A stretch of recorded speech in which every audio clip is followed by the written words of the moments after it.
মাতৃত্বকালীন ছুটিতে যাওয়ার আগে অফিসেই স্বাদ খেলেন প্রিয়া চক্রবর্তী। কি ছিল খাওয়ার মেনুতে, কারা করেছিলেন আয়োজন? আপনাদের সবাইকে স্বাগত সিনে গসিপে। বন্ধুরা, পিয়া আর পরমব্রত বাবা মা হতে চলেছেন। ফেব্রুয়ারি মাসে এই সুখবর জানিয়েছেন এই তারকা জুটি। প্রিয়া চক্রবর্তী এবার মাতৃত্বকালীন ছুটিতে যাবেন। তার আগে অফিসে তাকে খাওয়ানো হলো আদর যত্ন করে স্বাদ। তার সহকর্মী রত্নাবলী কর শেয়ার করলেন নানান মুহূর্ত।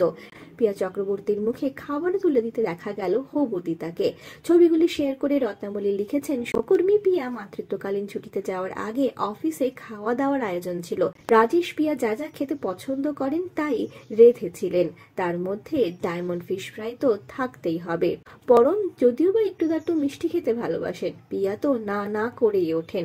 নামমাত্র মিষ্টি আর দই ছিল। কি কি ছিল খাওয়ার মেনুতে? দেখা যাচ্ছে খাওয়ার মেনুতে ছিল রকমারি খাওয়ার আইটেম। সেখানে পোলাও, মাটন, চাটনি আর প্রিয়ার পছন্দের ডায়মন্ড ফিশ ফ্রাই ও পাঁপড়ও নজর কেড়েছে। বন্ধুরা, কিছুদিন আগে অভিনেতা পরমব্রত জানিয়েছিলেন তিনিও মে মাসের মাঝামাঝি সময় থেকে পিতৃকালীন ছুটিতে যাবেন, সময় দেবেন প্রিয়া চক্রবর্তীকে।